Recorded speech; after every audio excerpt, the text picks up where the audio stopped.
Final Fantasy The Spirits Within is a film that holds a distinct, if often dubious reputation in the history of games studio Square Enix. As the company's first venture into making a feature film, while it was still known as Squaresoft, it has since become infamous as a box office failure and a catalyst for a major strategic reshuffle at Square. Indeed, depending on who you ask, it is often pointed to as a milestone and turning point that thereafter became a downward trajectory for the company. Yet this often repeated history, viewed through the singular prism of Squaresoft before and Squaresoft after the film's release, obfuscates too what was an ambitious feat in technology and a historic leap forward for computer-generated movie making. So what's the deal with Final Fantasy The Spirits Within? What did its conception hope to achieve?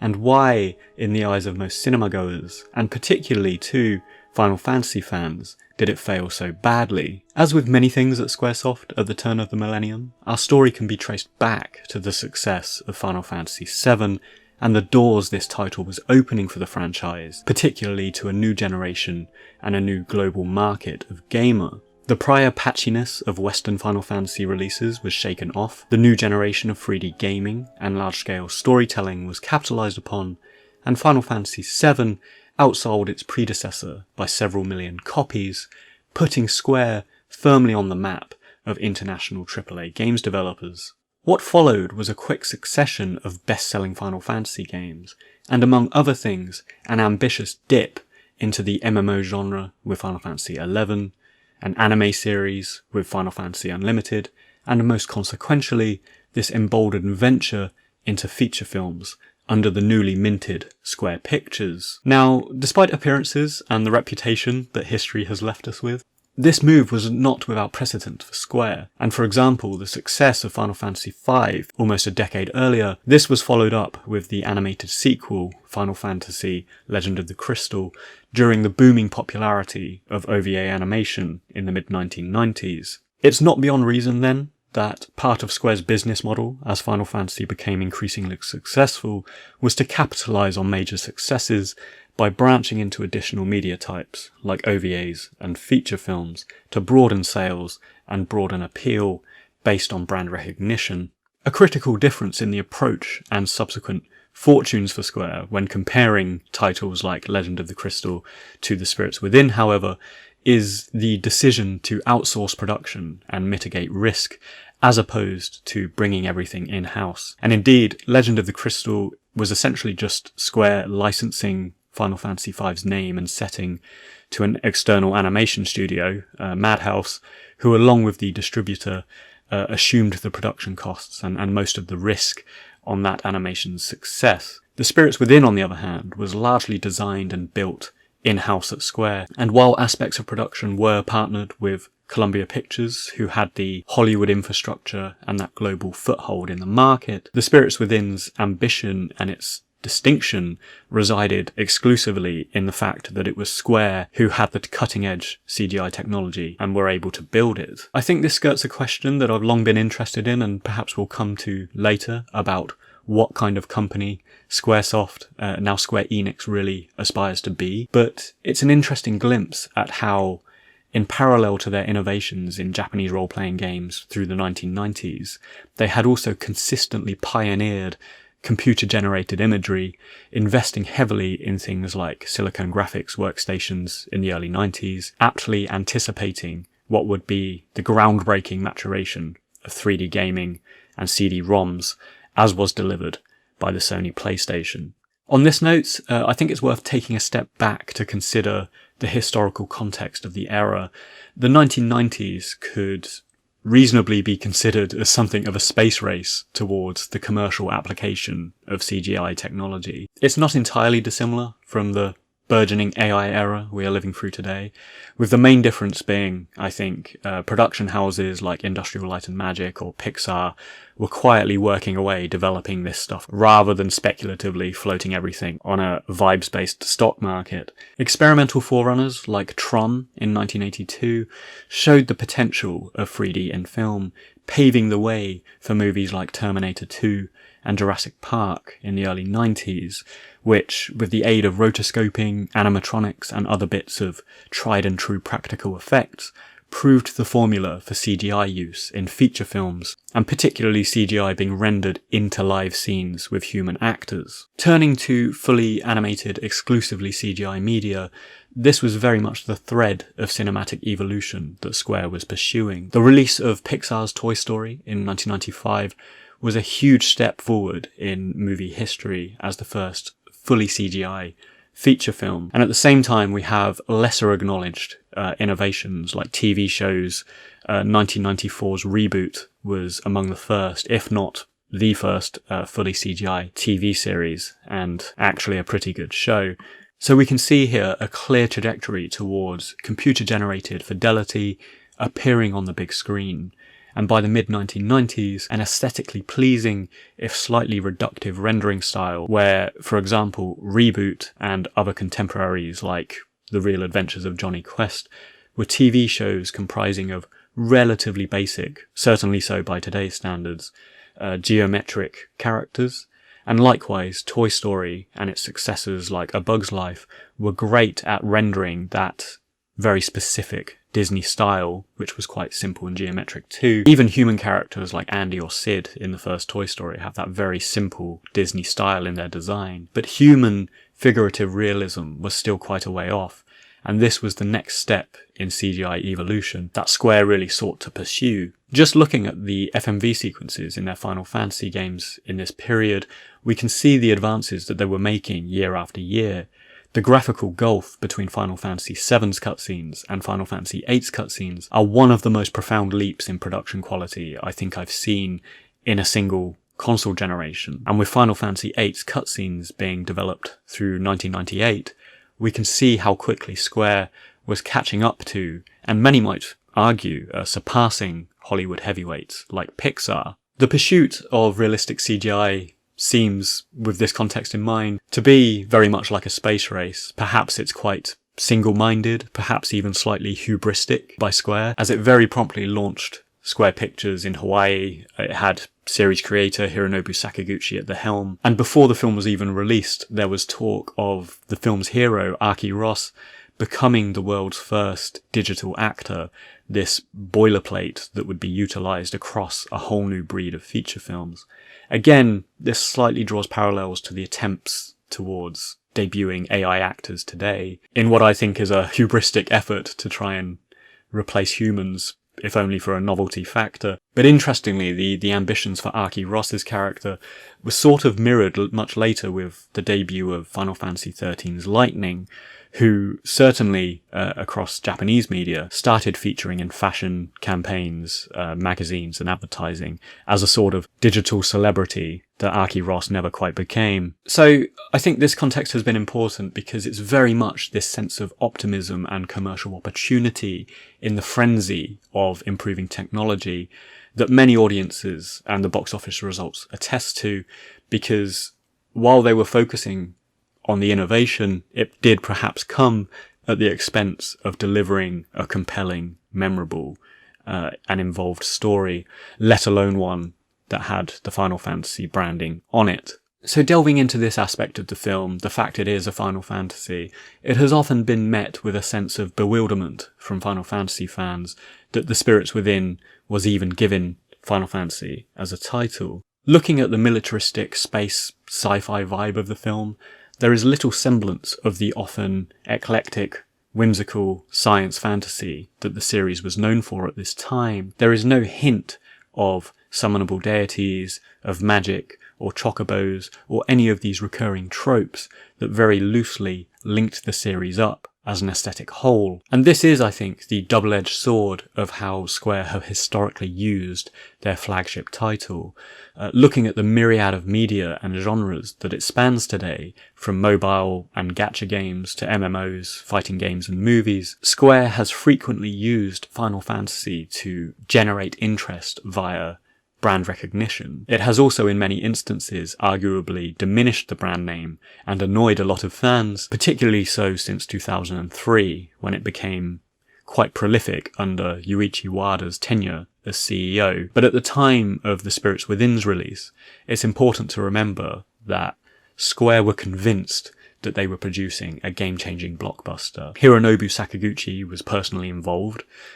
He, by all accounts, named the protagonist after his own mother, and at the turn of the millennium, there was no reason to doubt that Square would be able to deliver based on their track record. A second factor, which has somewhat been lost to time, is that Square personnel and Sakaguchi himself often spoke about Final Fantasy as a creative philosophy rather than a specific set of tropes or themes or character types or anything like that.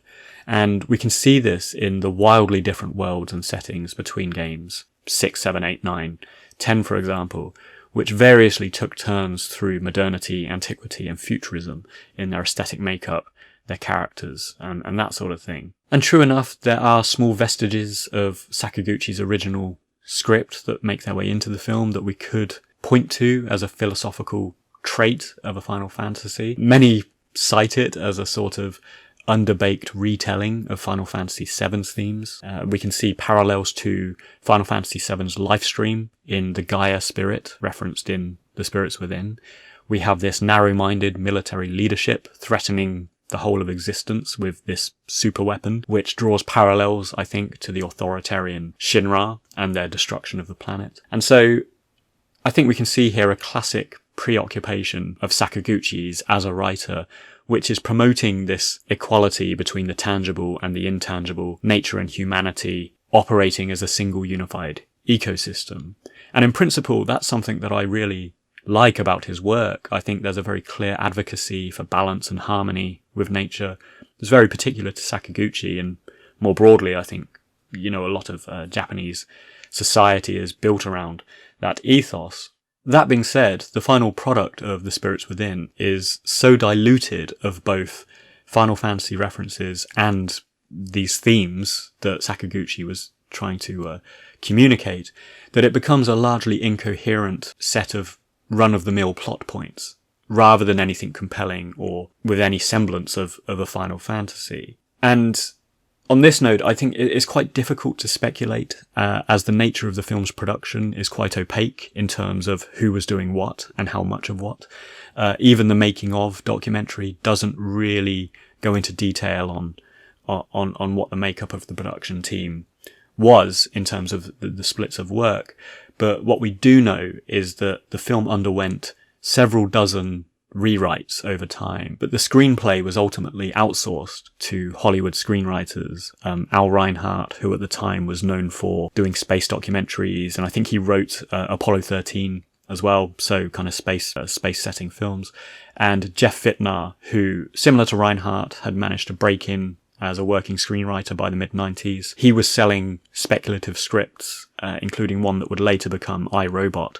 So again, guys that were renowned for sort of sci-fi and that sort of spacey, sort of shiny sci-fi, if you like. And they were the main writers that had taken up Sakaguchi's scripts and thereafter sort of adapted them. So looking to the circumstances of the Hollywood personnel involved here, looking at the weight of a Columbia Pictures versus a much smaller, globally speaking, video games developer, it's reasonable to suppose that concessions might have been made with each draft of the script, but it's also reasonable to assume, perhaps, that production limitations, the cost of rendering human characters and things like that, was a factor here too, considering the expense of what it might have been to render a populated dystopian city at this time. So looking back to The Spirits Within, these dilapidated cities, the sprawling wastelands, I think it's reasonable. I think we could say that, they were making the best with the technology they had as well. So this is the accumulation of factors that I think combined to make Spirits Within a recipe for disaster. We had the Final Fantasy label attributed to it without any relatable themes or aspects of Final Fantasy involved. We had Hollywood perhaps pulling their weight, promoting a certain type of film. Again, technology may have played a factor in that as well, so they had to really strip down on the ambition. And I think the reason it was still given the green light and someone of Sakaguchi's caliber was still happy to sign off on it was, again, relating back to this hubristic belief that the CGI was so phenomenal that people almost wouldn't care about the substance of what they were watching. They would just be blown away by, the graphical splendor of it. And I think there is some truth in that. You know, this film is often panned by audiences, but that's not to suggest that it doesn't have its fans and those who really enjoy it, including, at the time, some quite prestigious movie critics. But I would note that all those who advocate for Final Fantasy: The Spirits Within, even to this day, they almost always discuss it in terms of its technological ambition, its voice cast, its soundtrack, basically everything other than any necessarily compelling plot twists or character developments or anything like that. And you'll note that I haven't really dived into aspects of character and story here, because I always found, and I was always disappointed, that for me at least, there wasn't much to grasp onto. As I say, Aki is the only one that really has a semblance of an arc. Basically every other character in this film is a stereotype, a cardboard cutout doing just enough to push the story through the motions from beginning to end. As mentioned, I think a lot of this may have been cut down due to the focus on tech. Indeed, most of the budget probably went into tech, which is why some relative unknowns as screenwriters were brought in to write the film. And it feels that in retrospect, Square perhaps ceded a bit too much control in precisely the areas where they should have had a stake and been in control.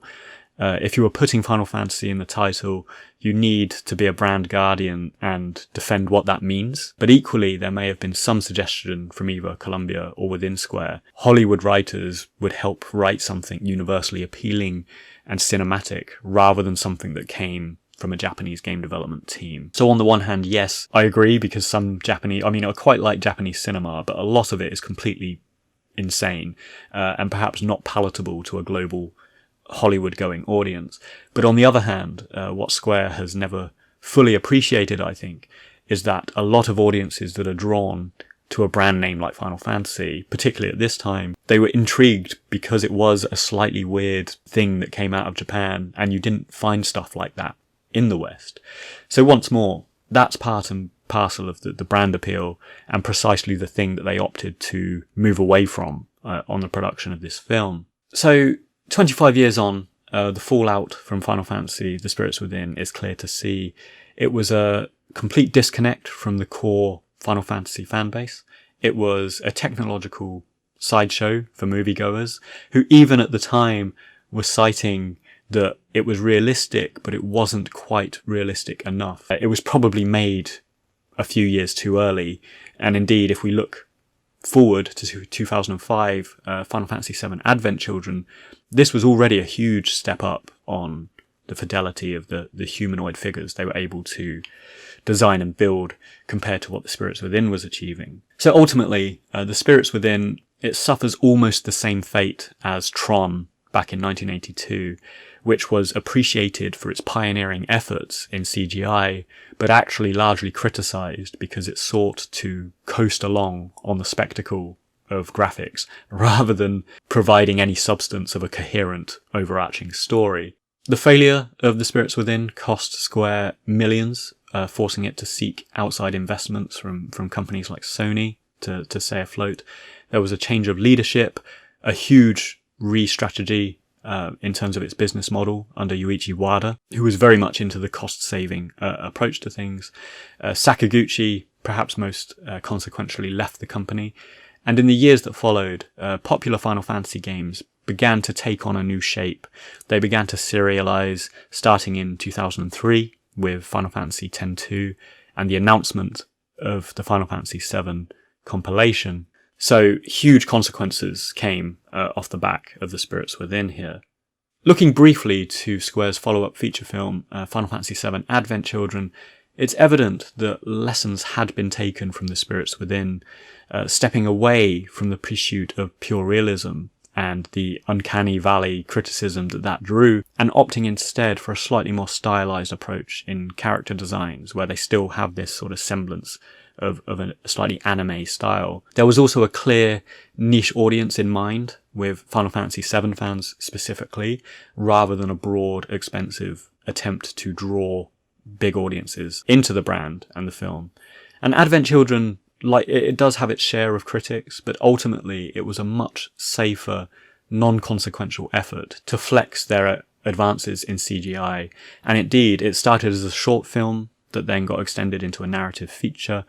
And it was a narratively muted but ultimately action-packed and quite appealing to many movie because of that. I mentioned earlier about what sort of company Square aspires to be. It has always pushed for excellence in cutting-edge graphics through the medium of its immensely popular story-driven RPG games. So it does beg the question, and I still think they may be debating it to this day, whether they are software first or whether they are experiential interactive storytellers first. I think they have historically aspired towards both and burnt the candles at both ends perhaps, and they've grown regardless into an unwieldy behemoth of a developer publisher, and they've increasingly branched into other questionable areas like NFTs and that sort of thing, Western IPs, buying up Tomb Raider and Hitman and stuff for a brief time.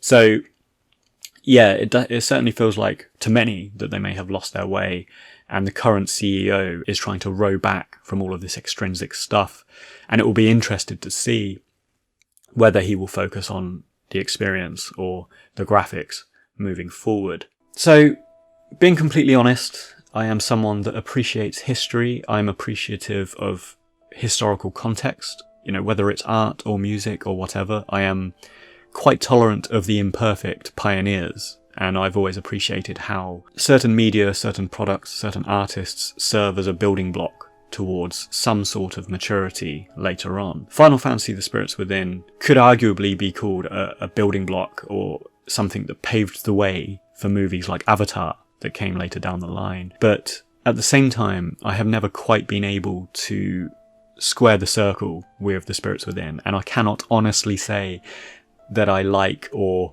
can fully appreciate this film. I think it was ambitious, and there was a concerted effort to make something great and groundbreaking, but its gamble and subsequent failure to deliver came at the expense of an IP and a brand and a company that, even as a small child, I was immensely loyal to. And while it sounds petty, I actually think if it wasn't given a Final Fantasy title, if it wasn't marketed as Final Fantasy and Square just released it as The Spirits Within or something, I would probably like it a lot more than I do. And I think it probably would have made a lot more sense to everyman moviegoers. So there we have it, the brief, inglorious and interesting history of Final Fantasy: The Spirits Within, and the turning point that many feel that was for the fortunes of Squaresoft, now Square Enix.